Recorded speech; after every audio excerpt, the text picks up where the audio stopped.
Menjahit lumpang batu. Sosok Abu Nawas dikenal sebagai sufi yang sangat cerdik.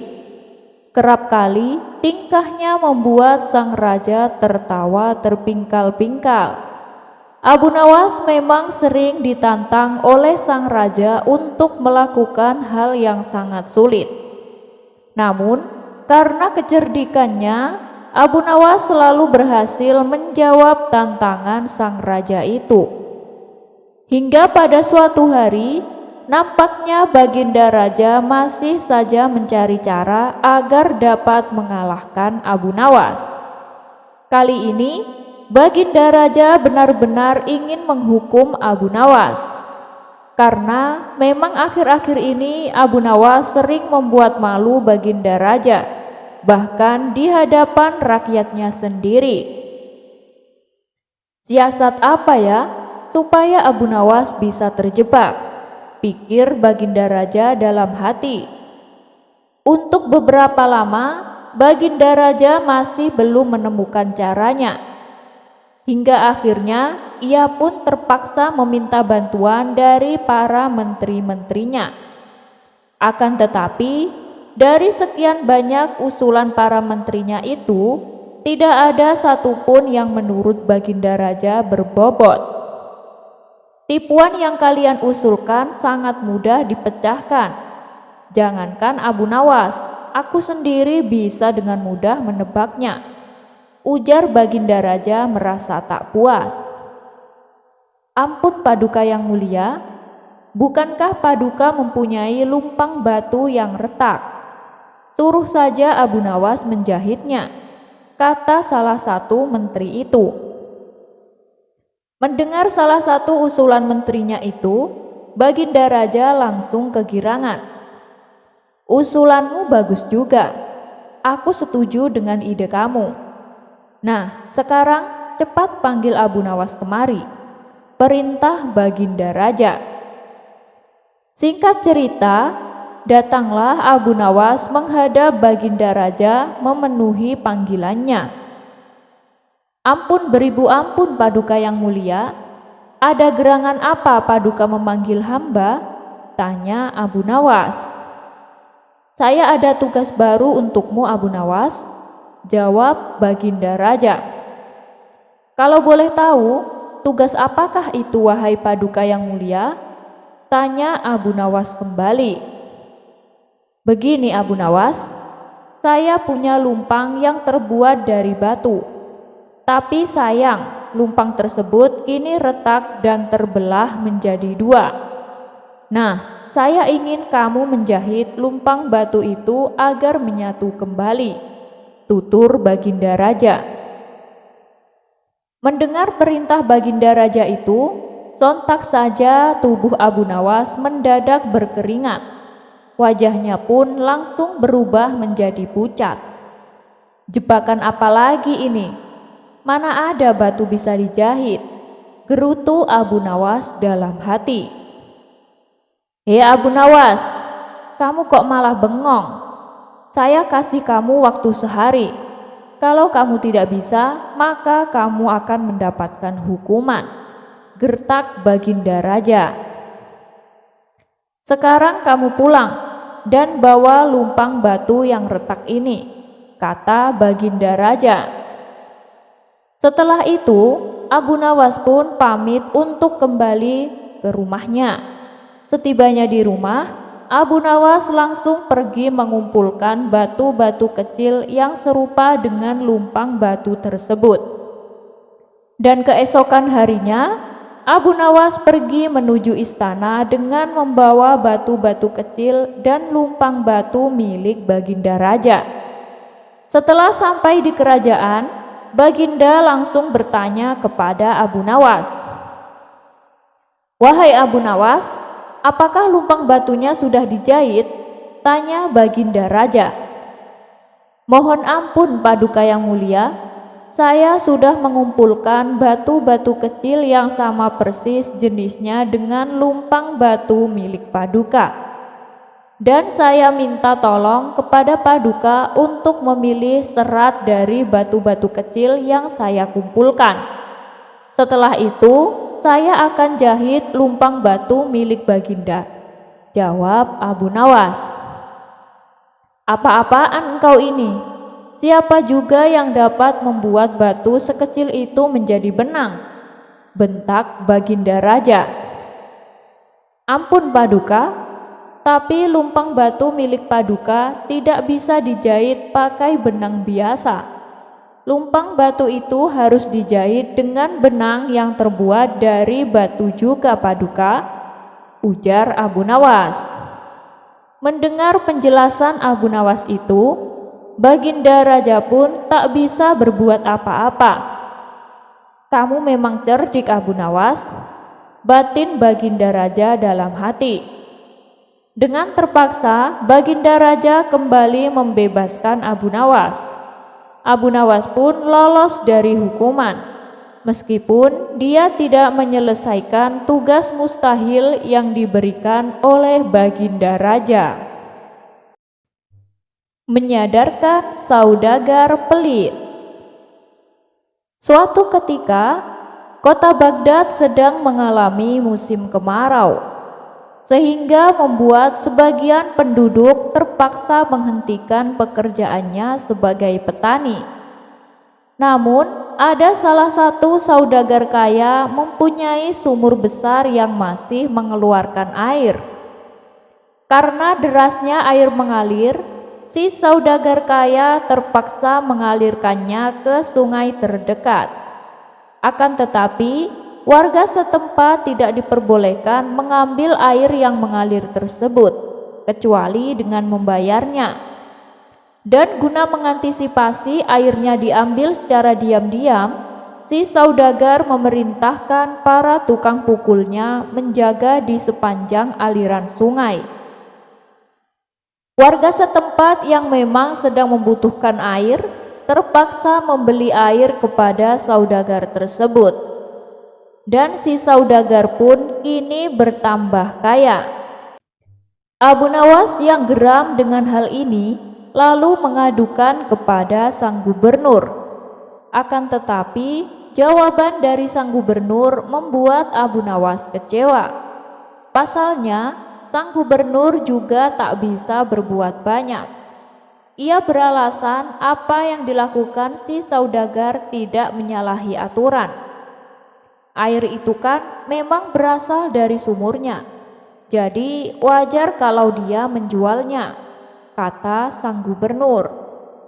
Tak puas dengan jawaban sang gubernur, Abu Nawas lalu pergi ke istana mendatangi Baginda Raja. Ia lalu menceritakan tentang perilaku saudagar kaya tersebut.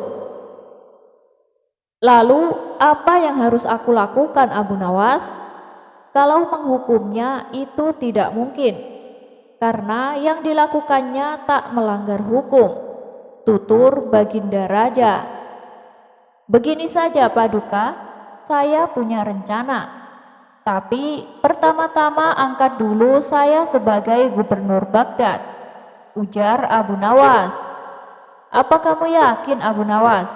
Biasanya kamu selalu menolak menjadi pejabat, kata Baginda Raja. Ya, ini sifatnya hanya sementara Paduka.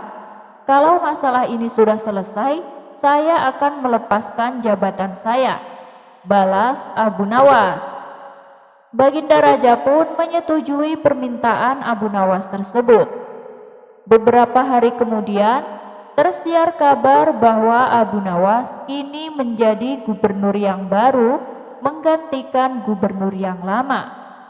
Disinilah rencana Abu Nawas mulai dilancarkan. Ia membentangkan spanduk besar di tengah alun-alun kota Baghdad. Adapun spanduk tersebut berisi tulisan yang berbunyi, "Kota ini sekarang milikku, begitu juga dengan matahari yang bersinar.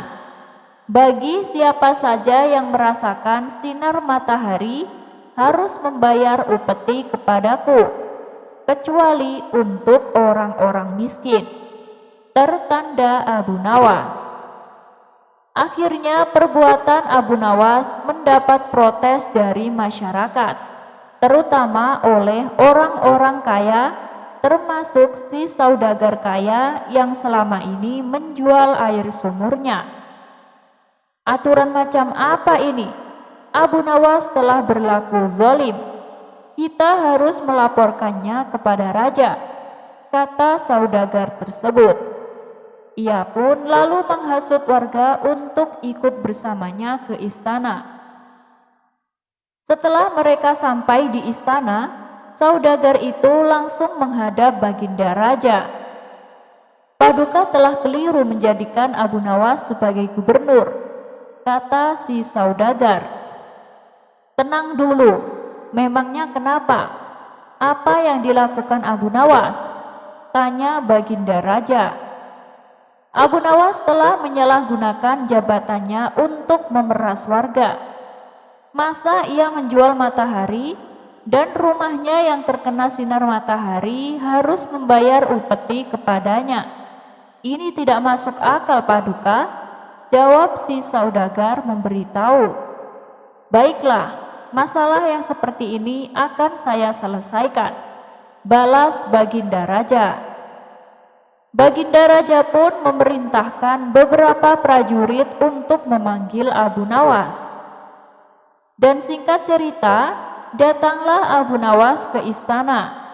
Ia pun terkejut melihat ratusan orang berkumpul di hadapan Baginda Raja. Abu Nawas, apa benar kau menjual matahari? Apa maksud dan tujuanmu? Tanya Baginda Raja. Benar, Paduka, saya menjual matahari. Tapi ini saya lakukan hanya seperti yang saudagar ini lakukan. Dia menjual air yang telah mengalir ke sungai. Alasannya karena air tersebut berasal dari sumurnya. Nah, begitu juga dengan kota Baghdad. Karena aku adalah gubernur penguasa, maka segala sesuatu yang ada di Baghdad di bawah kekuasaanku. Dan aku berhak menjual matahari yang menyinari kota Baghdad, terutama kepada saudagar ini. Aku akan menjualnya 10 kali lipat lebih mahal, ujar Abu Nawas. Bagaimana ini wahai saudagar? Apa pembelaanmu? Tanya Baginda Raja. Tapi bukankah matahari milik Allah? Kenapa diklaim menjadi milik Abu Nawas? Protes si saudagar. Abu Nawas yang mendengar pembelaan si saudagar langsung menyerangnya dengan kata-kata. Begitu pula dengan air sumur kamu. Kamu kenapa mengklaim menjadi milikmu? Padahal airnya telah luber sampai ke sungai. Kalau kamu masih menjual air yang sudah mengalir ke sungai, maka aliran menuju sungai akan saya bendung. Biarlah rumah kamu yang megah itu tenggelam. Karena sungai di Baghdad ada di bawah kekuasaanku, ancam Abu Nawas. Spontan si saudagar terkejut dan ketakutan. Ia pun meminta maaf dan berjanji tidak akan mengulangi perbuatannya. Ia juga mempersilahkan warga mengambil air yang sudah mengalir ke sungai.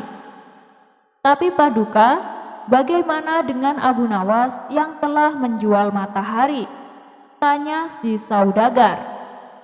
Dengan tersenyum, Baginda Raja memberitahu bahwa itu hanya akal Abu Nawas untuk menyadarkan si saudagar. Akhirnya, ide Abu Nawas menjual matahari berhasil membuat si saudagar kaya menyesali akan perbuatannya. Mengungkap si penyihir istana. Alkisah, Abu Nawas mempunyai seekor burung nuri yang cantik. Tiap pagi dan sore ia rajin memandikan burungnya. Suatu ketika, Baginda Raja Harun ar-Rasyid bertandang ke rumah Abu Nawas. Kedatangan Paduka Raja yang tiba-tiba itu membuat Abu Nawas kaget. Pasalnya, di rumah Abu Nawas tidak tersedia makanan untuk menjamu sang raja. Tidak usah repot-repot Abu Nawas, saya hanya mampir sebentar. "Bagaimana kabarmu? Lama sekali kamu tidak ke istana," tanya sang raja. "Alhamdulillah Paduka, keadaan saya baik-baik saja," balas Abu Nawas. Kemudian Baginda Raja mengamati sekeliling rumah Abu Nawas. Saat matanya tertuju ke pojokan, Baginda Raja melihat seekor burung nuri di dalam sangkar. "Kamu sekarang memelihara burung, Abu Nawas?" tanya sang raja. "Betul sekali Paduka yang mulia," jawab Abu Nawas. "Burung kamu bagus, bulunya juga indah. Saya suka sekali melihatnya, Abu Nawas. Kalau kamu berniat menjualnya, jangan ditawarkan ke orang lain ya, tawarkan saja kepadaku. Berapapun harganya, pasti aku bayar," tutur Baginda Raja. Abu Nawas tidak menjawab, ia hanya menganggukkan kepalanya. Dalam hati Abu Nawas berkata, "Burung biasa begini, kenapa dibilang bagus?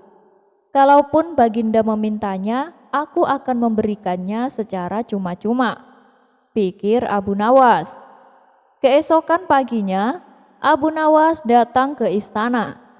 Dia datang dengan membawa burung nuri yang diinginkan Baginda Raja. Tapi di depan gerbang istana, 2 orang pengawal menahannya. Mereka berdua adalah orang kepercayaan menteri istana yang dengki kepada Abu Nawas. "Ada keperluan apa kamu datang kemari?" tanya kedua pengawal itu. "Tempo hari Paduka Raja datang ke rumah saya. Beliau menyukai burung saya. Oleh sebab itu, saya ingin memberikan burung ini kepada Baginda Raja," jawab Abu Nawas. "Tinggalkan saja burung jelek itu di sini. Biar aku yang menyerahkannya kepada Baginda Raja," perintah kedua prajurit penjaga gerbang. Abu Nawas pun menuruti apa yang diperintahkan.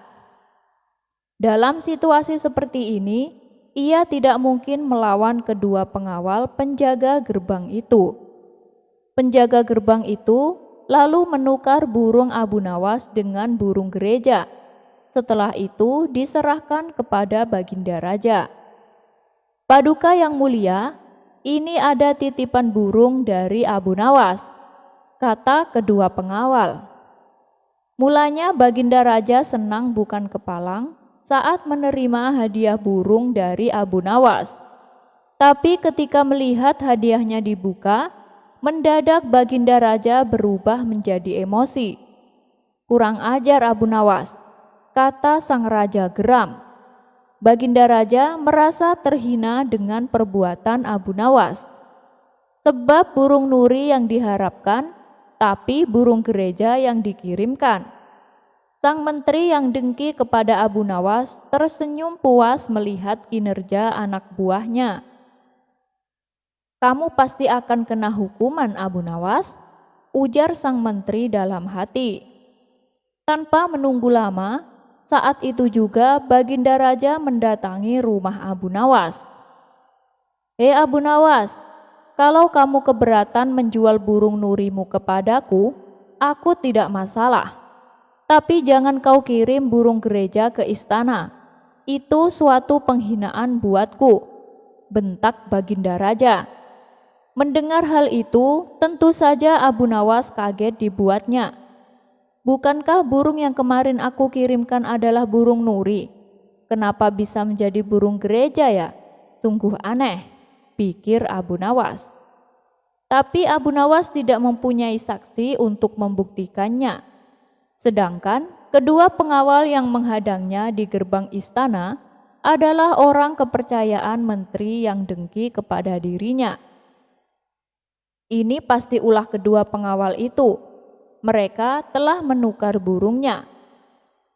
Maka muncullah ide cemerlang di benak Abu Nawas untuk membuat jera orang-orang yang dengki kepadanya. Abu Nawas lalu mencoba meredakan amarah Baginda Raja. "Ampun Paduka yang mulia, Sepertinya ada 2 orang penyihir yang berhasil menyusup ke dalam istana Paduka, kata Abu Nawas. Penyihir? Penyihir yang mana? Kamu jangan mengada-ngada, Abu Nawas, balas Baginda Raja. Saya serius, Paduka. 2 orang penjaga pintu istana itulah penyihirnya.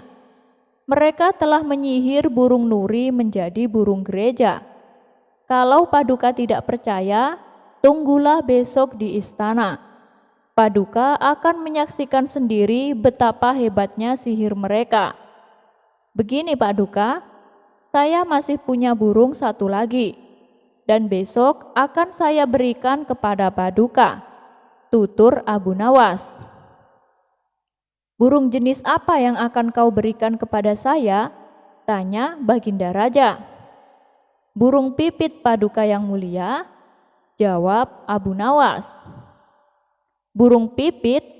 Kamu sendiri kan tahu, saya tidak suka dengan burung pipit, bentak Baginda Raja. Sabar dulu Paduka yang mulia, besok pagi saya akan ke istana membawa burung pipit. Nanti bisa disihir menjadi burung nuri oleh kedua pengawal yang menjaga pintu istana, sahut Abu Nawas. Esok harinya, pagi-pagi sekali Abu Nawas sudah tiba di istana. Ia datang dengan membawa burung pipit di tangannya. Di depan gerbang, lagi-lagi Abu Nawas dicegat oleh kedua pengawal yang merupakan suruhan menteri yang dengki kepadanya. Ada perlu apa lagi kau datang ke sini? Baginda Raja sedang tidak menerima tamu, hardik kedua pengawal.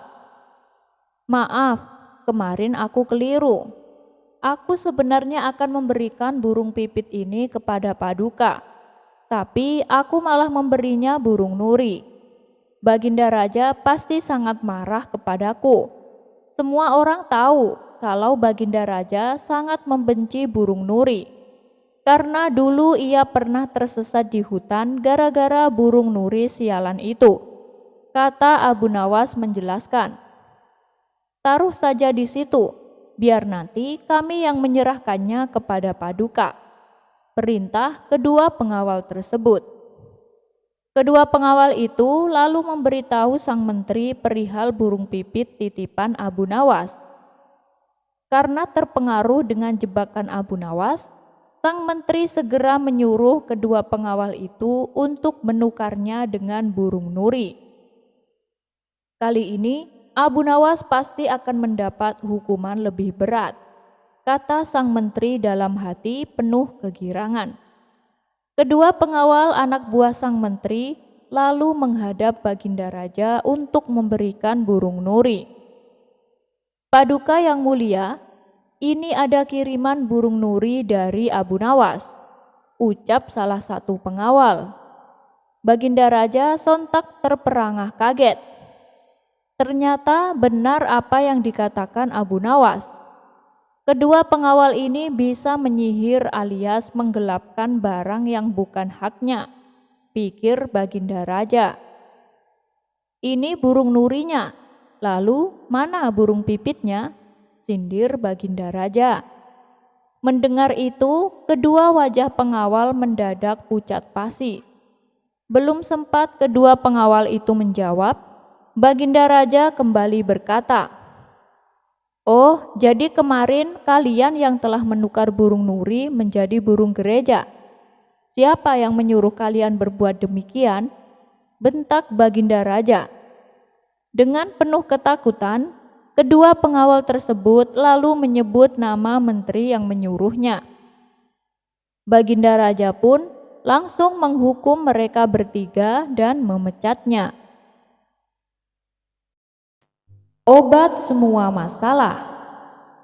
Sepandai-pandainya tupai melompat, pada akhirnya akan jatuh juga. Begitu pula dengan Abu Nawas. Secerdik-cerdiknya dia, pada akhirnya akan terkena sial juga. Kisah ini bermula saat Abu Nawas diundang ke istana oleh Baginda Raja. Rupanya Baginda Raja sudah mempersiapkan tantangan yang membuat Abu Nawas kewalahan. Karena gagal menjalankan tantangan, Abu Nawas akhirnya mendapatkan hukuman. Dan hukumannya adalah berupa 1 bulan penjara. Tapi yang membuat Baginda Raja heran, Abu Nawas malah terlihat ceria.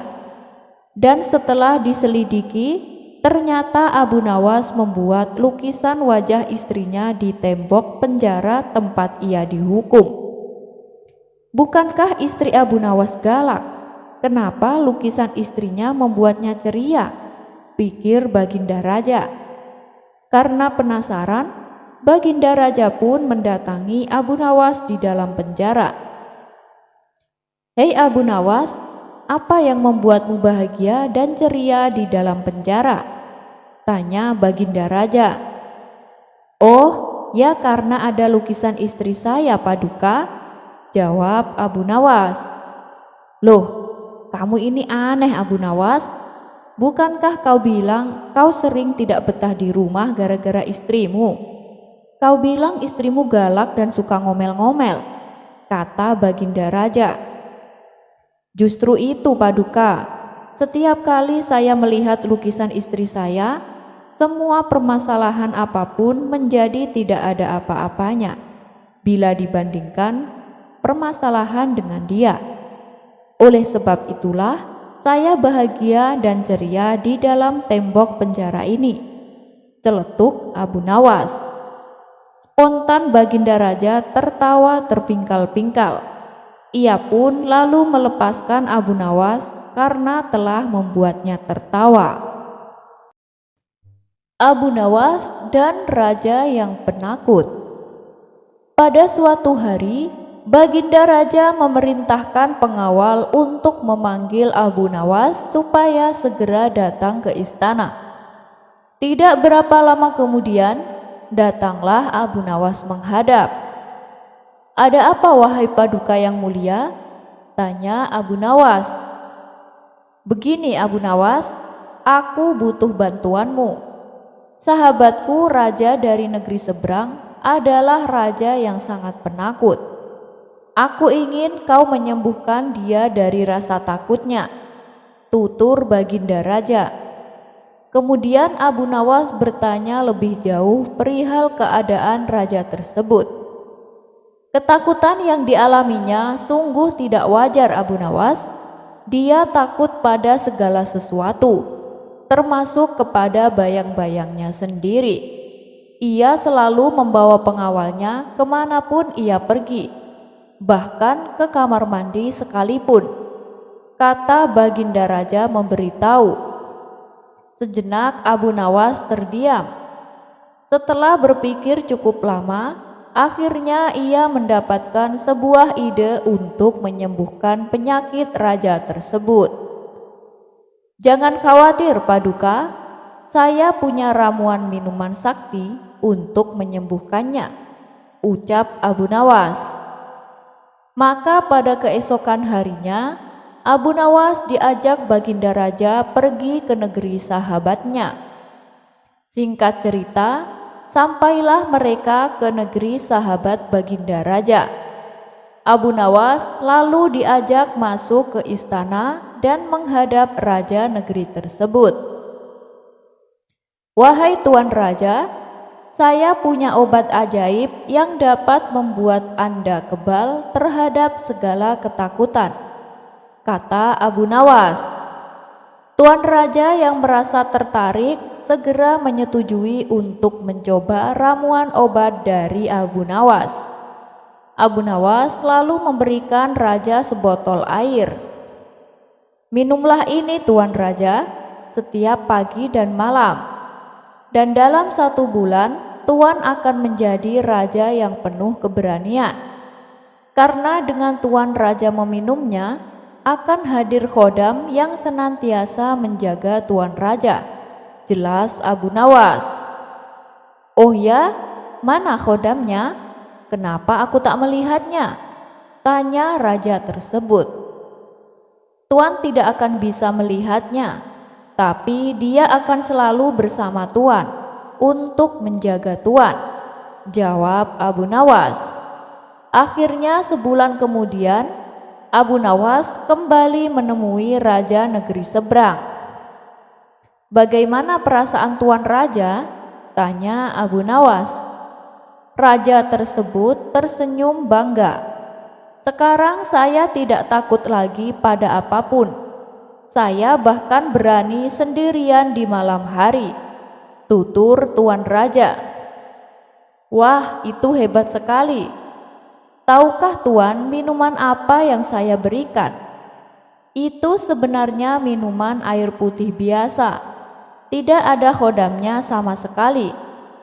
Adanya tuan raja menjadi pemberani, itu datangnya dari dalam hati tuan sendiri dan dari kepercayaan diri tuan, tutur Abu Nawas.